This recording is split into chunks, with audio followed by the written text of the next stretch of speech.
Hey guys, it's John with Dip Fanatics. Today we're going to be talking about cleaning the vehicle before you're ready for paint.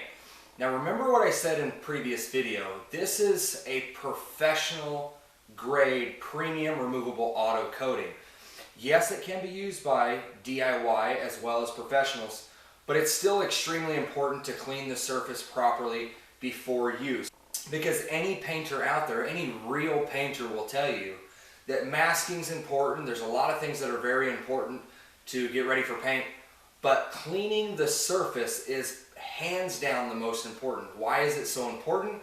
It prevents you from getting things like silicone holes or improper bonding, unwanted peeling, things like that. Now our paint adheres to the surface very well. So we've never had an experience clean or unclean surface with any peeling, but I'll tell you this. We just like to do things correctly, and correctly means prepping it first, washing it, and cleaning it. A couple of tools you'll need, very basic tools too.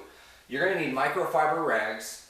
We like to use these shop towels. They're lint-free shop towels. They're great use, and I'll kind of explain all this here in a minute, as well as some degreaser and some 70-30 isopropyl alcohol. Now I do want to tell you, we've already given this car a bath.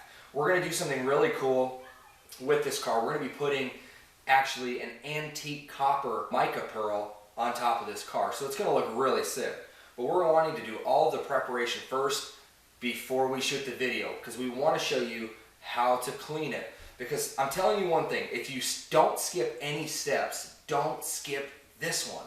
This one is so important. It is a key for success. Make sure that you do it correctly. So let's get into a couple of these things. We're going to start off with our shop rags first. I like to get 2 sheets here, rip it off, and I'll actually do 2 of each of these. I'll do 2 degreasers and I'll do 2 alcohol baths. Now some people may say that's a little excessive, but like I said, I don't want to waste paint. I don't want to waste money. So I'm going to go a little above and beyond when I clean this. It's just a coupe. It's a cobalt. So it's going to be really quick to clean it. It's not really a big deal. It moves pretty quickly as you're doing it. But I'll actually use this first. When do the microfibers actually come into play? They come into play at the very end. My last alcohol bath, I'll use a microfiber, and then I will walk around the car and actually wipe the vehicle off with nothing on it. No alcohol, no anything. At that point, I'm trying to get rid of any smears from the alcohol or anything like that. It's literally just to kind of dust it off and make sure that everything is all smooth. So I'll hit it without anything on it. So let's get started. It's really simple. It's very self-explanatory. I'm not going to make this vehicle too long. I just really wanted to focus on the importance of doing it right. So with this, stay away from any cracks. You don't want any cracks getting degreaser or any type of liquid stuck in the cracks when you spray.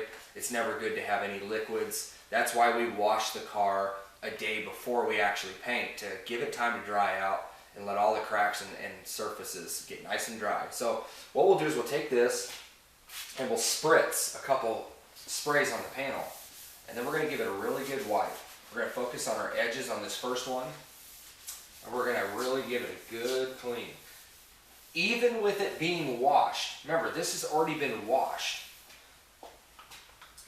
that looks night and day difference on just one pass. And as you can see, this is after it's been cleaned and garaged. My rag, I don't know if you can see it very well, but my rag is very dirty. That's just the first panel here. So following around, finishing this up, we're going to start moving our way around the car. We're going to give it 2 degreaser baths, and then we're going to bring you guys in a little bit later. But that's pretty much how the gist of it goes. You spritz a couple sprays on there, you take your cloth, you clean it off. Remember, these are lint-free, so I don't have to worry about things staying back. Now, do switch these out every so often. These will get dirty very fast, and once they get dirty, what will happen is you're just going to start spreading dirt. Yes, you're going to be doing it multiple times, but you don't want to just keep spreading dirt. Every so often, we'll throw these away. They're disposable. You throw them in the trash. That's why we like these towels. We don't burn through all of our microfiber towels, because you're going to be really shocked that even after you've washed the car, how dirty this thing really is. But by taking these steps, not only is it going to be really easy to spray on this, but it's going to be so smooth. We're going to have very little dust nibs. It's going to be ultra smooth. This is also very important because we're doing a matte paint job. Well, what does that mean? We're not going to be able to sand and buff this car.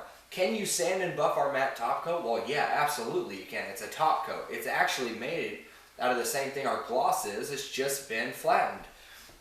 But when you start to compound and polish a matte paint job, what happens is, a good matte paint job, what happens is it starts to bring gloss out of it. And it will actually turn glossy. So you really got to pay attention on your matte paints to put it on right the first time. That's why we're removing all this stuff so that we have no correction problems later. So we're going to go ahead and start cleaning the car, and we'll be back here in a little bit after we've got it all done to finish up the video. Alright, so we've finished cleaning the car now. It is ready for paint. We're really excited because I really love the metallics that we have at Diffenatics. But just to kind of hit on this, take the time to clean your vehicle. It is so important. Dipping your car, I mean, it's called dipping, but painting your car with removable coatings has come a long way. It's not like the original Plasti Dip, for example, where all you have to do is just spray it with some pre-dip spray, put it in a gun, and just start spitting. It's not like that anymore. We're getting into more professional style, removable, reversible coatings, so it takes a little bit more prep work than, like I said, just loading it up and spitting it on. Now, what do you get in return for that? You get a lot nicer quality paint than just a standard rubber spray. You get a really beautiful automotive paint that is so versatile, so much stronger, so much more durable. I would rather spend the extra 25 minutes cleaning this car and getting it ready for paint to know that I can make it look like a several $1,000 paint job. That's what's important to me. I want this car to look good. I'm not focused on these stages in terms of trying to save time. I'm focused on the end result. I want to see people's faces when they look at it and be like, wow, that is amazing. Well, you only get that by taking the proper steps to follow the process of cleaning it, prepping it, detailing it before you're ready for paint. So take that in mind. Coatings have come a long way. So it's going to take a little bit more. It's a different style, but the end result is so much better. One final thing is down below in the description box, we'll have a link to our website, as well as check out some of our other videos here on YouTube. Subscribe to our channel. You're really going to want to be involved with some of the stuff that we're doing. So subscribe, get alerts for new videos that come out, things like that. Guys, it's John with Diffenatics. Thanks for watching, and I'll see you on the next video.